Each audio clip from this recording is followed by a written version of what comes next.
La plus grande fierté de ses concepteurs vient surtout des nombreuses innovations de la coque qui rendent ce bateau quasiment insubmersible. Le fond de la coque est doublé jusqu'à la quille. Une cornière de tôle située de chaque côté du bateau permet d'amortir les effets de roulis. Ce double fond protège également le bâtiment en cas d'échouage et de déchirure de la coque principale. Cette coque est divisée en 16 compartiments, séparés par 15 cloisons étanches.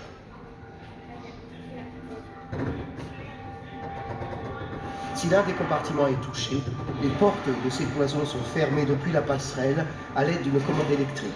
En cas d'entrée d'eau massive, les portes peuvent être fermées manuellement ou automatiquement grâce à des flotteurs de sécurité. Un système de 8 pompes capable d'évacuer jusqu'à 250 tonnes d'eau à l'heure chacune vient ajouter à la sécurité générale de la coque. Cette coque est constituée de plaques d'acier fixées les unes aux autres par 3 millions de rivets. Et pour réussir cette prouesse technique, les chantiers Harland & Wolff ont eu du mal à réunir la main-d'œuvre nécessaire. Afin de gagner du temps, deux procédés de rivetage coexistent. Des riveuses hydrauliques posent des rivets d'acier sur l'essentiel de la coque, tandis que la proue et la poupe bénéficient toujours de l'habituelle pose manuelle de rivets en fer forgé plus malléables.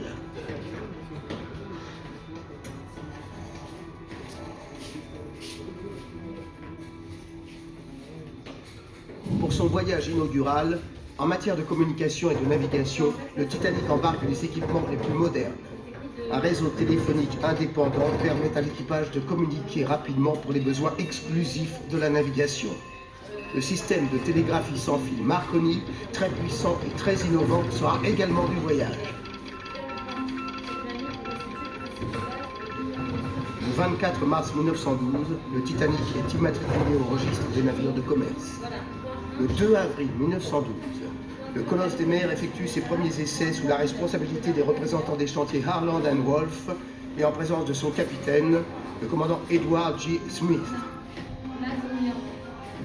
Lancé à pleine vitesse, le navire peut stopper sur une distance de seulement 3 fois sa longueur, soit 777 mètres.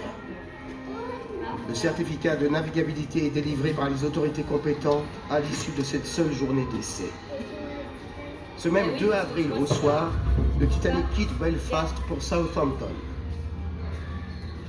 Un incendie se déclare dans la soute à charbon numéro 6 par autocombustion. Ce phénomène fréquent à l'époque n'est cependant maîtrisé que le 13 avril, soit 11 jours plus tard, endommageant la porte étanche numéro 5.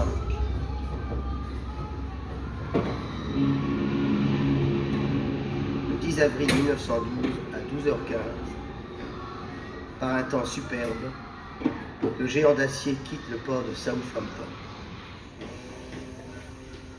Après 2 escales à Cherbourg et Queenstown, le transatlantique entame véritablement sa traversée vers New York avec 2201 personnes à son bord. Les 3 premiers jours sont paisibles. 24 chaudières sur les 29 sont allumées et la vitesse de croisière est d'environ 20 nœuds.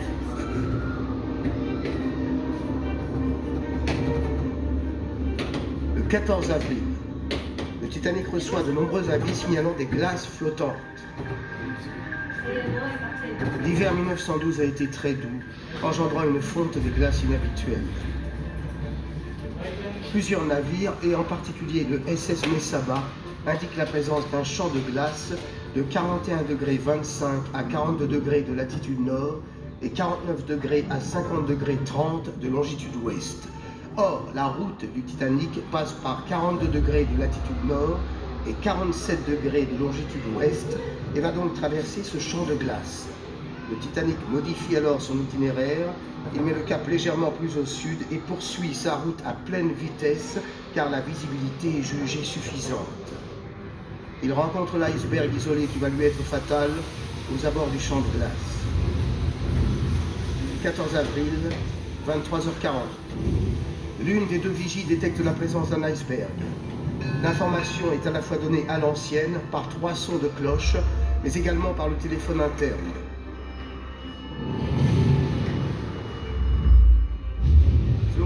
forte probabilité, l'iceberg provient de la fonte d'un glacier de la côte ouest du Groenland.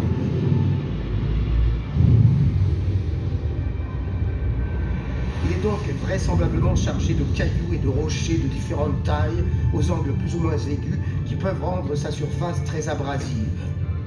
Lorsqu'il tombe dans l'Atlantique, un iceberg peut avoir la taille d'un édifice de 10 étages.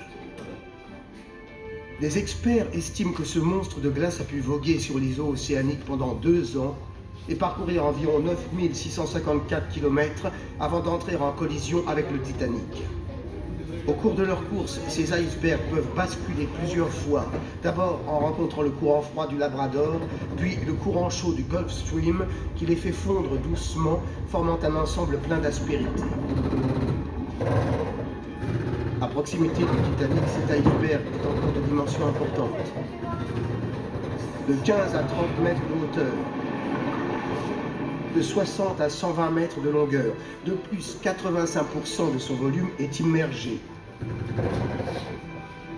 D'après le récit de quelques témoins, il ressemble au rocher de Gibraltar.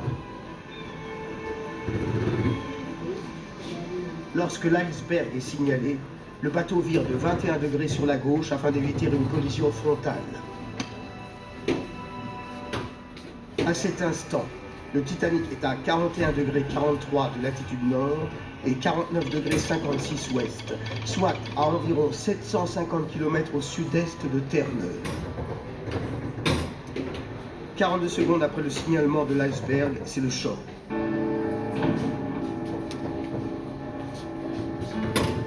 Le navire agité de 5 degrés sur tribord aussitôt après l'impact. En longeant le Titanic, l'iceberg fait une série de 6 entailles, dont certaines ont à peine la largeur d'un doigt. Elles sont réparties sur 76 mètres, la plus longue est située au niveau du compartiment numéro 6. Les rivets manuels ont instantanément sauté, créant de grosses brèches. Le naufrage est dû à une accumulation de facteurs. La vitesse du Titanic est trop élevée dans une zone d'iceberg. La coque du navire présente des défauts de structure. Les cloisons étanches permettent d'isoler les compartiments les uns des autres. Cependant, pour être véritablement étanches, il aurait fallu que les compartiments se prolongent verticalement jusqu'au pont C. Or, ils n'atteignent que le pont E, afin de ne pas gêner la circulation des passagers et de l'équipage. Avec 4 compartiments endommagés, le Titanic aurait pu flotter. 5 compartiments ont été touchés. Dès qu'un compartiment était plein, l'eau se déversait dans le suivant. N'oublions pas que l'incendie d'une soute à charbon en début de traversée a affaibli la structure de la cloison numéro 5, fragilisant sa résistance au choc. Le Titanic serait également entré en contact par le fond de la coque avec la partie immergée de l'iceberg. Le double fond conçu pour protéger la coque d'un éventuel échouage n'aurait dans ce cas pas résisté à des lames de glace plus acérées. Mais saura-t-on un jour la vérité? À 2 heures, la plage avant disparaît sous l'eau. À 2h17, la proue du Titanic s'enfonce dans les flots, la première cheminée s'effondre. Il est probable que le navire se soit alors brisé en 2 parties. À 2h20, la partie arrière du Titanic se dresse verticalement vers le ciel, se maintient dans cette position quelques instants, elle se remplit d'eau et finit par couler à son tour. 2h40 après avoir heurté l'iceberg, le Titanic sombre définitivement. Aujourd'hui, le Titanic repose par plus de 3800 mètres de fond, position 41 degrés 43 minutes 57 secondes nord, 49 degrés 56 minutes 49 secondes ouest.